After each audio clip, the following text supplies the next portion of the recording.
जी तो स्टूडेंट्स आज का लेक्चर स्टार्ट करते हैं जिसमें हम आज पढ़ेंगे एलोकेट मोर मेमोरी जो कि डेटाबेस की एफिशिएंसी एंड ट्यूनिंग के अंदर एक इम्पोर्टेंट पॉइंट है, एक इम्पोर्टेंट फैक्टर है जो मैटर कर रहा होता है जब हम डेटाबेस की एफिशिएंसी को इंक्रीज़ कर रहे होते हैं।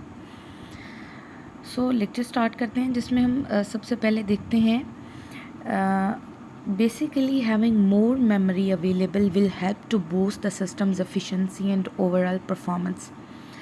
अब अगर आपकी जो मेमोरी है जहाँ पे आपका डेटा स्टोर है, सर्च हो रहा है या फिर प्रोसेसिंग हो रहा है, अगर उसकी कैपेसिटी अवेलेबल है, मोर मेमोरी अवेलेबल है, देन सिस्टम की परफॉर्मेंस या एग्जीक्यूशन जो है वो मोर फास्ट हो जाएगी।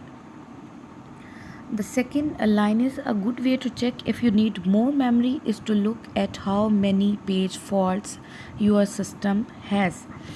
अब ये चेक करना है कि आपके सिस्टम की मेमोरी या कैपेसिटी जो है वो अवेलेबल है या नहीं है, तो आपके सिस्टम के अंदर जो है वो पेज फॉल्ट से हम अंदाज़ा लगा सकते हैं।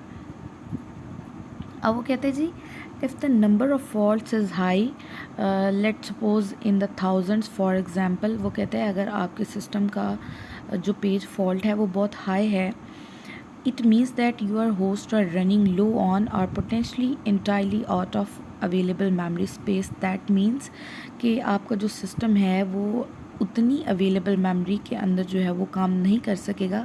सो आपका जो पेज फॉल्ट है वो ज़्यादा हो जाएगा इससे।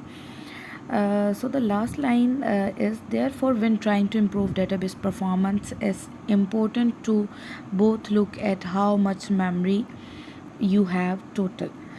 सो जब भी आप डेटाबेस को इम्प्रूव करें तो इसके लिए रिक्वायर्ड है कि आपके पास सिस्टम की जो मेमोरी है वो मैक्सिमम होनी चाहिए या कम से कम जितनी रिक्वायर्ड है उतनी आपके पास होनी चाहिए।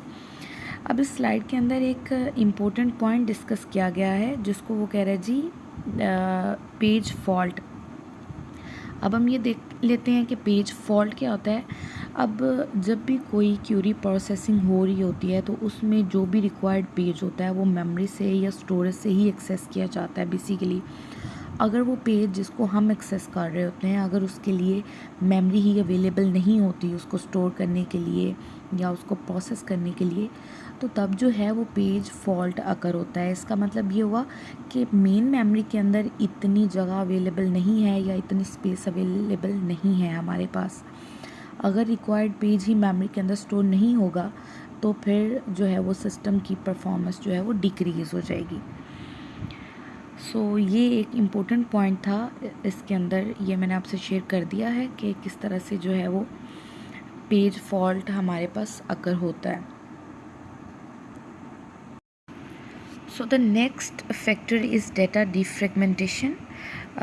बेसिकली अगर मैं थोड़ा सा आपको इंट्रो बता दूं कि फ्रेगमेंटेशन और डिफ्रेगमेंटेशन क्या होता है। फ्रेगमेंटेशन बेसिकली एक ऐसा कॉन्सेप्ट है जिसमें डाटा को या टेबल को स्मॉल पार्ट्स में डिवाइड किया जाता है जिन्हें सेगमेंट्स कहा जाता है या फ्रेगमेंट्स भी कहा जाता है। अब डिफ्रेगमेंटेशन का मतलब क्या है, उन डिफरेंट पार्ट्स को जो कि आपने सेपरेट किए हैं उनको मर्ज करने के प्रोसेस को हम बेसिकली डिफ्रेगमेंटेशन बोलते हैं। सो अगर इन स्लाइड में हम देखें तो आपके पास जो पहला पॉइंट है, if you are having trouble with a slow database another possible solution is data defragmentation. अगर आपकी डेटाबेस की परफॉर्मेंस जो है वो स्लो है तो आप डेटा की डिफ्रेगमेंटेशन कर सकते हैं। The fragmentation of the disk will allow grouping the relevant data together, so IO related operations will run faster, which will directly impact on overall query and database performance. अब इसमें क्या करना है कि एक जैसा डाटा या जो आपके पास जितना भी रेलिवेंट डाटा को आपने डिफ्रेगमेंटेशन करना है, जैसे ही आप रेलिवेंट डाटा को डिफ्रेगमेंटेशन करते हैं तो उससे हमारे जो आईओ के ऑपरेशंस जो हैं वो फास्ट हो जाते हैं, जो कि डायरेक्टली इम्पेक्ट करते हैं जो कि आपकी क्यूरी रन कर रही होती है डेटाबेस के अंदर। सो इससे हमारी डेटाबेस की परफॉर्मेंस के ऊपर भी बहुत अच्छा इम्पैक्ट पड़ता है। So the third line is also on a somewhat related notes, it's also important to have enough disk space in general when running a database. जब भी आप डेटाबेस के ऊपर प्रोसेसिंग कर रहे हो तो आपके पास इनफ कैपेसिटी होनी चाहिए डाटा को स्टोर करने के लिए। So the last line of this slide, if you are looking to truly optimize database performance, make sure to utilize disk defragmentation while also keeping plenty of free disk space available for your database. अगर आपके पास ज़्यादा capacity available नहीं है तो उसके लिए ज़रूरी है कि आप डाटा की जो है वो डीफ्रेगमेंटेशन की जाए, ताकि आपको कम स्पेस के अंदर उसकी मैक्सिमम परफॉर्मेंस को जो है वो आप एक्सेस कर सकें। सो द लास्ट फैक्टर जो कि आपकी डेटाबेस एफिशिएंसी एंड ट्यूनिंग के अंदर मैटर करता है वो है जी database version.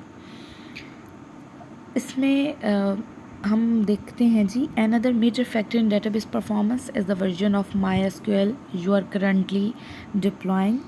Staying up to date with latest version of your database can have significant on impact on overall database performance। Basically जो database आप यूज़ कर रहे हैं अगर उसका नया वर्जन है तो डेफिनेटली सिस्टम की परफॉर्मेंस जो है वो इंक्रीज़ होगी, जिसको हम अप टू डेट वर्जन भी बोलते हैं।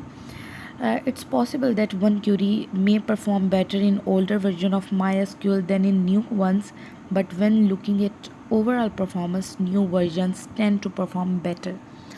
अब वो ये कहना चाहता है कि ये भी पॉसिबल है कि किसी स्पेसिफिक क्यूरी के लिए आपका जो ओल्ड वर्जन है वो उसके लिए फास्टली काम करे और उसको अच्छी तरह से एंटरटेन करे उस क्यूरी को जो कि आप क्यूरी एग्जीक्यूट हो रही है।